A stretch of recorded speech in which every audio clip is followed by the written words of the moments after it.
Hey guys, it's Chelsea from The Financial Diet, and this week's video is brought to you by Rakuten. And today I am here with some fresh, newly chopped mom hair to mother you guys about one of my favorite topics, which is shopping and how to do it better. Today we are going to be diving into some dark Chelsea lore and talking about all of my unfortunate shopping mishaps. Whether it's the items I purchased and basically never wore or used, or the money I could have saved if I was even slightly smarter about shopping, these are the shopping regrets that haunt me to this day. And since this list is 9 whole items long, let's get cracking.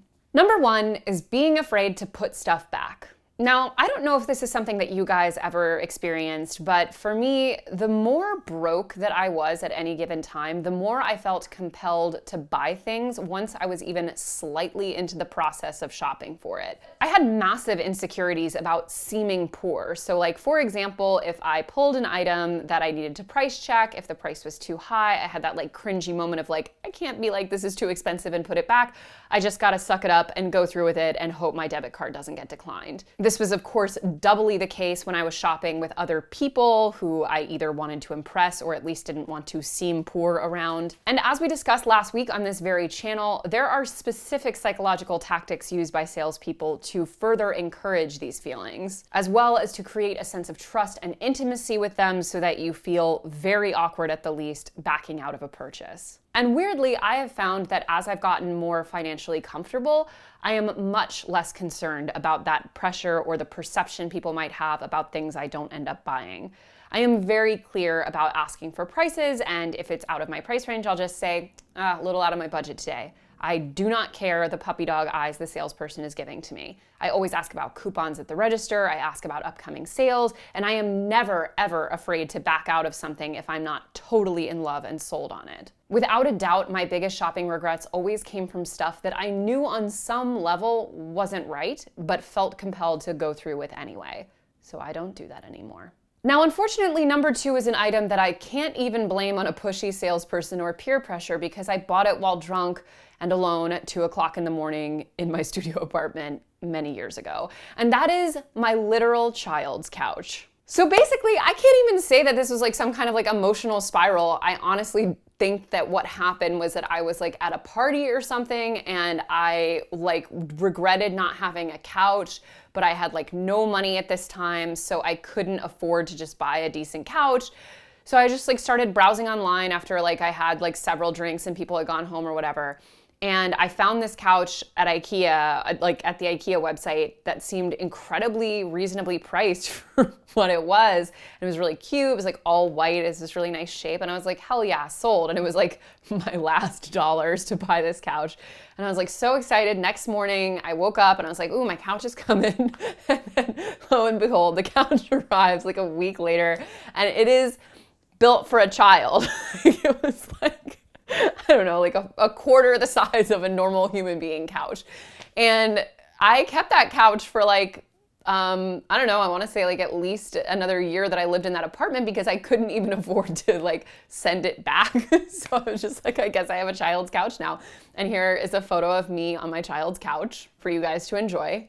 So long story short, like clearly this is not the worst thing someone can buy. And I made do with it. I was able to like sit on it myself, which was nice. But to this day, anytime I'm like shopping online, Mark's like, don't buy a child's couch. Also, I know I've mentioned this before, and it is a flex, but my husband is 6'4". So you can only imagine what that man looked like on a child's couch. It looked like the movie Big Fish, where they have like that like giant that Ewan McGregor's character becomes friends with. And anyway, yeah, my literal child's couch. Number 3 is not using the right apps, sites, or plugins. One of the biggest ways in which I consistently cost myself money while shopping was by not having the right tools up front when I decided to buy something, especially when I was shopping online for things like children's couches. I used to feel like signing up for these programs or installing these plugins would be too much of a hassle, and to be perfectly honest, one of my biggest weaknesses with shopping is that I can be incredibly lazy. But it turns out that it's actually super easy. And taking these few steps just ensures that every time you're buying something that you already wanted, you're getting A, the best possible deal, or B, even potentially cash back for that same purchase. Taking just a few extra seconds at checkout could be the difference between saving hundreds or even thousands of dollars every year or spending that money totally needlessly. And if you love saving while you shop, you should check out Rakuten, formerly Ebates. Rakuten is the largest cashback site which partners with over 2,500 of the biggest name brands like Sephora, Ulta, Macy's, and more to bring you cashback, coupons, and promo codes, all for free. You just click through links found on Rakuten and then shop on the store's websites like you normally would. For example, if you go to Sephora.com and you look at the top right corner, there's this pop-up for a coupon. Just click on that button and it'll activate the deal. You literally get money back for the shopping that you were already gonna do. Plus, you'll get a $10 welcome bonus when you join for free at the link in our description and make your first purchase of $25 or more. And once you've done that, you'll be eligible to win a $100 gift card. Just hit the link in our description to enter.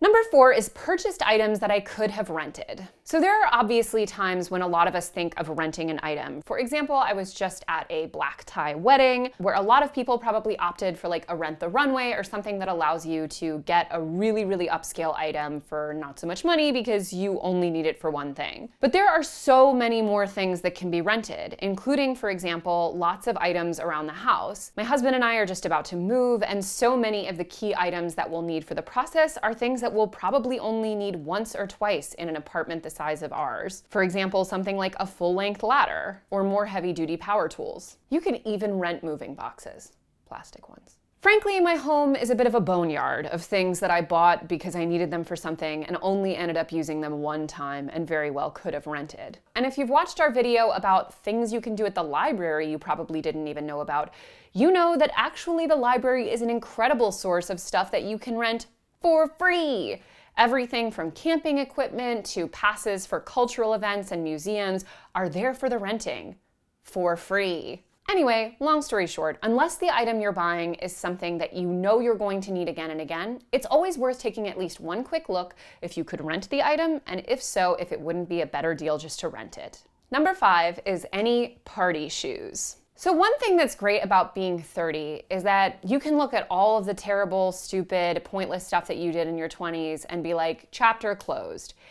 And among those terrible things for me are things like freezing outside of a nightclub in a bandage dress and no coat because I wanted to look cute, or getting shoes for a party or like a big going out event that I was so pained by that I would literally be holding them and walking barefoot on city streets by the end of the night, probably getting like tetanus and all kinds of diseases from the ground, because I think we all know what New York City streets are like. I just feel that at 30, the time in my life when I want to be walking down the street being like, can we get McDonald's while holding a pair of shoes in my hand is like, that's over. That's not my journey anymore. And it's terribly sad because I have a few pairs of shoes that I very recently, when I did my big closet purge, had to just suck it up and donate because I was never wearing them again. I got this adorable pair of strappy heels for the TFD book launch in New York City that were like sky high, strappy black on the front with like all these like beautiful jewels and stuff on the heel. They're gorgeous.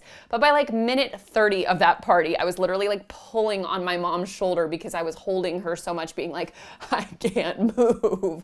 It was in many ways the worst possible choice I could have made. And that maxim about how you should always spend on anything that comes between you and the ground is incredibly true. I will never ever again put my feet in a pair of shoes that make every minute of that experience agony, no matter how cute they are. In fact, I have created a quick 4-point checklist that I have started using for all of my shoe purchases going forward, and it's served me well. Number 1, could I run up and down stairs in them? Which happens way more often than you think when you live in a city with a subway system. Number 2, are they not liable to be destroyed by inclement weather even if they've been weatherproofed? Things like, light velvet or light suede shoes, like those are a no. Number 3, unless they're athletic shoes, do they look reasonably good with the majority of my wardrobe? And number 4, can I get them resold or refinished at least a few times before having to get rid of them? Because honestly, a good pair of shoes, especially things like boots, will last you for years and years and years if you take them to the cobbler. In fact, my favorite pair of heels recently snapped while I was walking, and I've had those bad boys for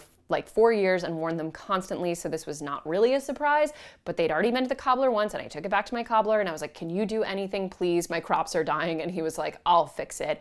And now those shoes are fixed. Cobblers. The new frontier.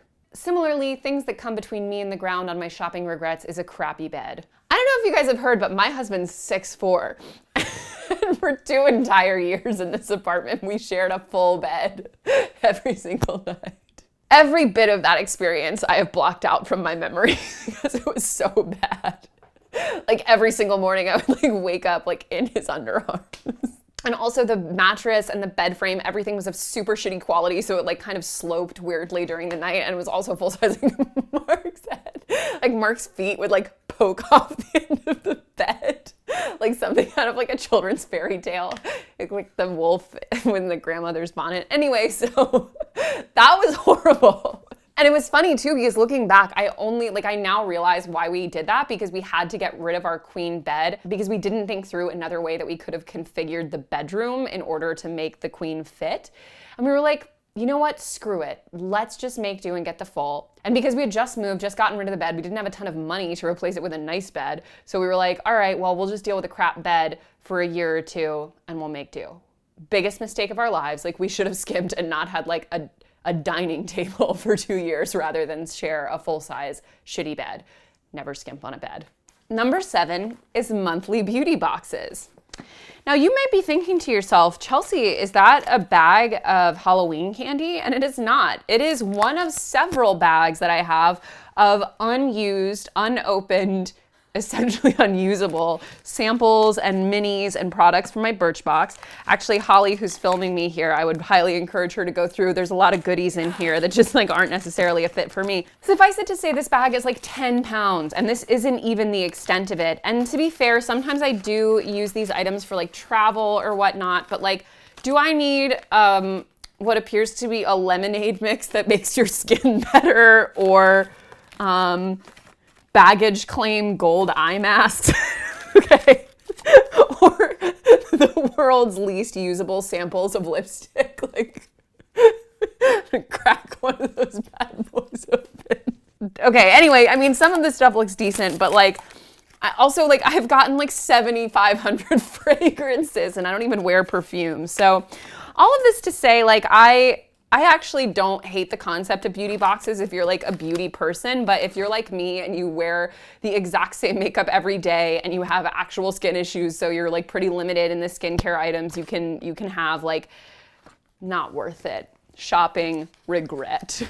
Number 8 is not taking the time to try things on. Every single time I have ever been in a store and been like, I'm in a rush, or I'm tired, or I have somewhere to be, or I feel bloated, or I just don't want to, or the line's too long, I'm sure this fits, and I just bought it without trying it on, has been my worst decision ever. This will frequently happen with shirts that I feel like I could eyeball, like, and it's not that it doesn't fit me, it's that I just don't look good in it, or would never have bought it if I'd taken the time to try it on. And quite frankly, half the reason of taking the time to try something on isn't just to make sure that it fits properly, it's also to make sure that you actually want the item, because often the time that it actually takes to wait in the line to try it on, to take off your clothes, to put on the clothes, to look at it, to turn around, by the time you've gone through all that nonsense, you're like, I actually don't need this. Or by the time you see that line, you're like, screw it, this isn't worth waiting the line for.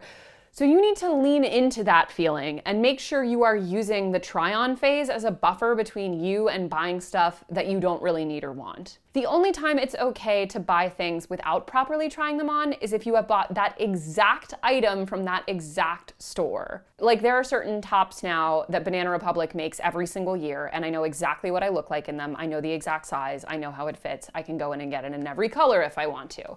But other than that, there's basically no way I can do that without really running the risk of burning myself. Lastly, number 9 is not refurbishing/changing items. So you can see here a couple of things that I've transformed or just like changed a little bit. Things like painting stuff, swapping out handles or drawer pulls, making other minor cosmetic changes. Not only does that open up the number of items you could possibly look for when it comes to bigger ticket things, For example, if you really want like a blue side table, you don't have to get a blue side table. You could just get a really good side table and paint it blue. But it also makes you way more able to do things like shopping Craigslist and yard sales and consignment shops, or even picking things up on the street. This is especially useful for any items that tend to be expensive, like wood furniture or light fixtures, and also means that when you're bringing them into a new space or just even rejuvenating your own space, you don't have to totally replace everything because you already know how to make those minor changes that make a big difference. One of my favorite things to do in this regard is use contact paper. I am all about now ordering decorative wallpaper and contact paper from places like Etsy,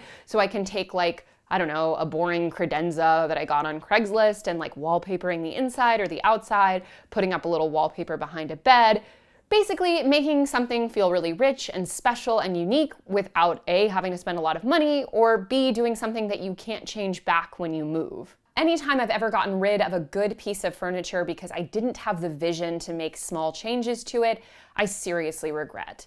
And anytime I felt that I needed to buy an item exactly as I wanted it rather than to make those little tweaks, I regret that too. But one regret that carries through to every purchase I make is not getting the best deal possible, including cash back. And if you feel the same, I highly encourage you to check out Rakuten. And don't forget that you'll get a $10 welcome bonus when you join for free at the link in our description and make your first purchase of $25 or more.